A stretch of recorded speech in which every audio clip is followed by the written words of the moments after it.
حضرت عمر جب قریب آئے تو حضرت ابو عبیدہ بن جراح رضی اللہ تعالیٰ عنہ کو بلایا اور بلا کہا کہ لشکروں کو پیچھے بھیج دو، یہ جو استقبال کرنے ہیں انہیں پیچھے بھیج دو، اور ان کے گلے میں باہیں ڈالی اور حضرت عمر رو پڑے اور پھر کہا ذرا آؤ نا کسی ایک طرف چلیں۔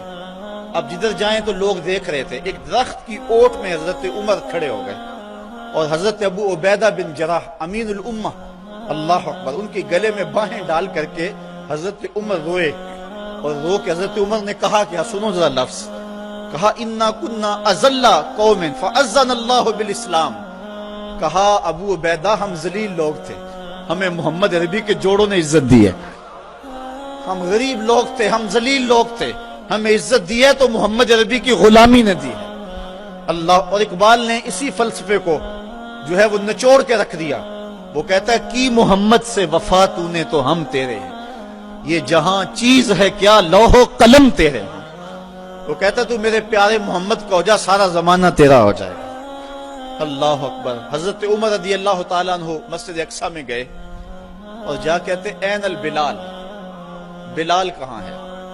بلال حبشی آئے، فرمایا بلال اذان پڑھو۔ حضرت بلال نے کہا کہ مجھے معاف کیجئے، یہ کسی اور کو کہیے۔ تو لوگوں نے کہا بلال اللہ کا خوف کرو، امیر المومنین کی بات مانو۔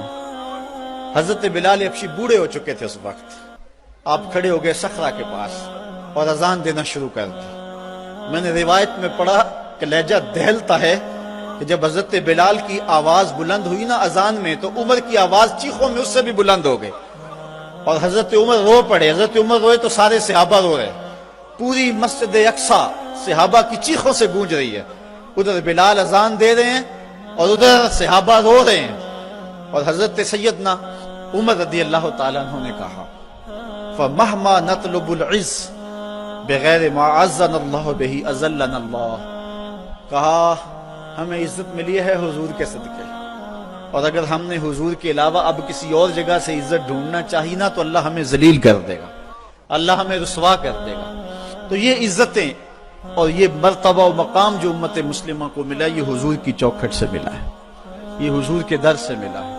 حضرت عمر واپس پلٹے، عرض تہامہ میں رکے اور پھوٹ پھوٹ کے رونے لگے۔ کسی نے کہا عمر اتنے جری جوان اور یہ عرض تہامہ اور پھوٹ پھوٹ کے رو رہے ہو؟ تو حضرت عمر فرمانے لگے میرے باپ خطاب نے مجھے کہا تھا کہ یہ 5 اونٹ لائن میں کھڑے کر، یہی عرض تہامہ تھی۔ کہتے ہیں میں اونٹ لائن میں کھڑے کرنے لگا تو آگے والا سیدھا کرتا تو پیچھے والا ٹیڑھا ہو جاتا، پیچھے والا سیدھا کرتا تو آگے والا ٹیڑھا ہو جاتا۔ پھر میرے باپ خطاب نے مجھے بڑا مارا اور کہا ایک عرب کے بیٹے ہو کر 5 اونٹ لائن میں کھڑے نہیں کر سکتے ہو؟ کہا ایک وہ زمانہ تھا کہ عمر سے 5 اونٹ لائن میں کھڑے نہیں ہوتے تھے، کہا آج زمانہ یہ ہے 25 لاکھ مربع میل کی حکمرانی ہے، شرق سے لے کر غرب تک ساری دنیا ایک لائن میں کھڑی ہے، یہ محمد کے جوڑوں کا صدقہ نہیں ہے تو اور کیا ہے۔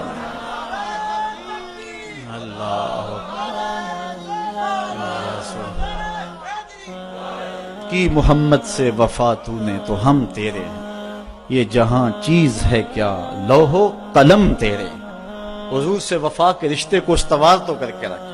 حضرت سفینہ رضی اللہ تعالیٰ عنہ حضور کے صحابی ہیں، جنگل میں جا رہے ہیں، ایک شیر نے انسانی بو پائی تو آپ کی طرف دوڑتا ہوا آیا۔ ایک شیر کو آتے ہوئے دیکھ کر کے حضرت سفینہ گھبرائے نہیں ہیں بلکہ شیر کو کہتے ہیں یا ابا الحارث انا مولا رسول اللہ، اور جنگل کے شیر جانتا نہیں میں کون ہوں، میں حضور کا غلام ہوں۔ شیر نے دم ہلانی شروع کر دی اور آگے چلنے لگا اور اس نے زبان حال سے کہا اگر تو حضور کا غلام ہے تو میں تیرا غلام ہوں، تو حضور سے وفا کا رشتہ استوار کر کے تو دیکھ، سارا زمانہ تیری غلامی اختیار نہ کر گیا تو کہنا حضور سے محبت کا رشتہ استوار کر، تعلق کا رشتہ استوار کر۔ آج ہماری ناکامی یہ ہے کہ حضور سے ہم دور ہو گئے۔ اقبال نے اس دکھ کو اپنے انداز میں بیان کیا، اے تہی از ذوق و شوق و سوز و درد، می شناسی اسر ما با ماچ کرد، اسر ما ماز ما بیگانہ کرد، از جمال مصطفیٰ بیگانہ کرد۔ وہ کہتا ہے تو سمجھتا ہے کہ ہمارے ساتھ کیا ہوا ہے؟ ہمارے عہد کی ستم ظریفی یہ ہے کہ اس نے ہمیں ہم سے دور کر دیا. عہد ماں ماراز ماں بیگانہ کر, ہمارے دور نے ہمیں ہم سے دور کر دیا. کیوں؟ از جمال مصطفیٰ بیگانہ کر, اس نے ہمیں حضور سے دور ہٹا دیا ہے. ہم سمجھتے ہیں کہ شاید ہم مادی ترقی کریں گے تو دنیا پہ غالب ہوں گے. حضرت عمر کا یہ قول میری آج کی اس تقریر کا نقطہ کمال ہے. آپ فرماتے ہیں اللہ نے جس وجہ سے ہمیں پہلے دن عزت دی تھی, اگر ہم نے اس کو چھوڑا تو ہمیں ذلت ملے گی. اگر اس عزت کے نشان سے وابستہ رہیں گے تو عزتیں ملتی رہیں گی. اور اس فلسفے کو اقبال نے اپنے الفاظ میں یوں بیان کیا, کی محمد سے وفا تو نے تو ہم تیرے ہیں. آسمان سے صدا آ رہی ہے, کی محمد سے وفا تو نے تو ہم تیرے ہیں. یہ جہاں چیز ہے کیا لوح و قلم تیرے ہیں. قلم بھی تیرے ہاتھ میں دیں گے, لوح بھی تیرے ہاتھ میں دے دیں گے, پھر اپنی تقدیر خود ہی لکھتا رہنا. جو لکھتا رہے گا وہی کرتے رہیں گے. بندے سے خود تقدیر پوچھے گی بتا تیری رضا کیا ہے, یہ مرتبہ نصیب ہو جائے گا تجھے.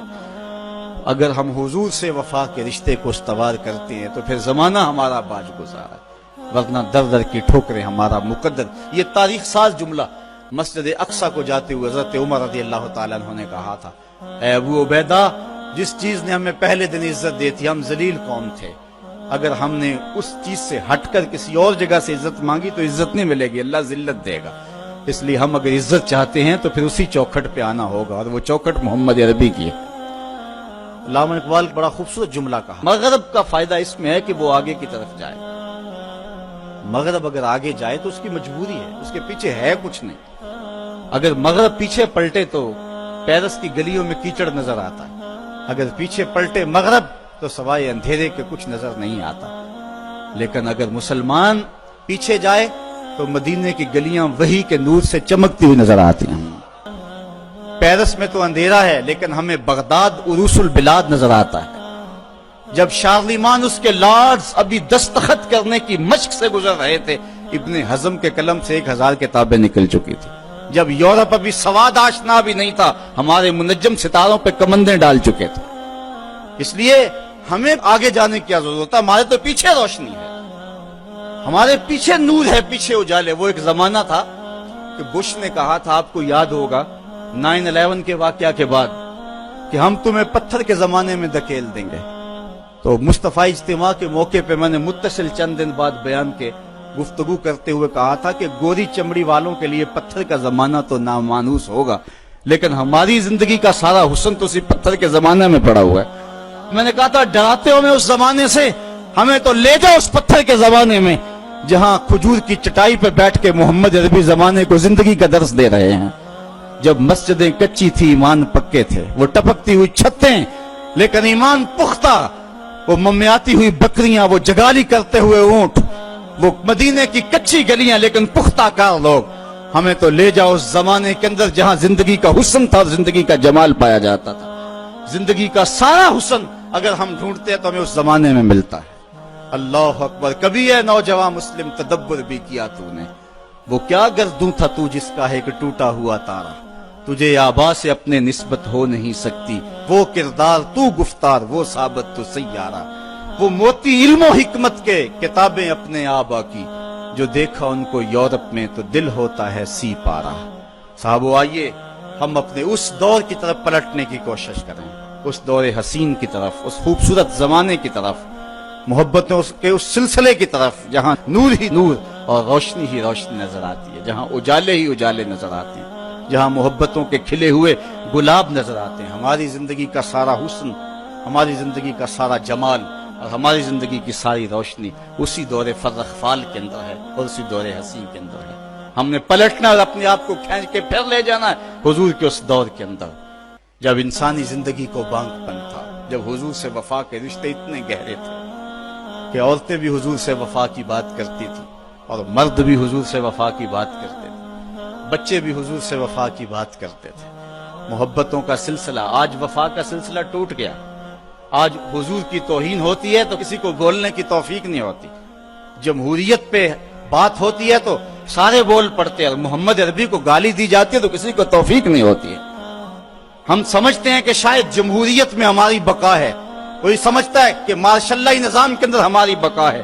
اگر ہمیں بقا ملے گی تو محمد عربی کے قدموں سے ملے گی. زندگی کا سارا حسن اسی چوکھٹ کے اندر موجود ہے. ہمیں یہاں سے اجالے ملیں گے جہاں سے روشنی ملے گی.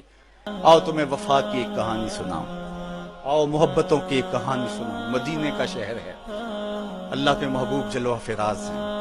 مسجد نبوی میں ہر لمحہ نور برستا تھا. آقا تشریف فرماتے اور صحابہ حضور کے گرد یوں بیٹھتے جس طرح چاند کے گرد ہالہ ہوتا ہے اور بدر تمام کے گرد ستارے ہوتے ہیں. آقا واز و تلقین کرتے, لوگ سنتے, من میں اتارتے, روحوں کو تازگی دیتے. ایک چھوٹا سا بچہ ہے جو ننھے ننھے پاؤں سے چل کے مسجد نبوی میں پہنچ جاتا ہے. نام اس کا عمیر ہے. بمشکل سے بولنا سیکھا ہے اس نے. آقا کریم علیہ السلام کی خدمت میں کبھی وہ اپنے چچا جلاس بن سوید کے ساتھ جاتا ہے, کبھی وہ اکیلا بھی چلا جاتا ہے.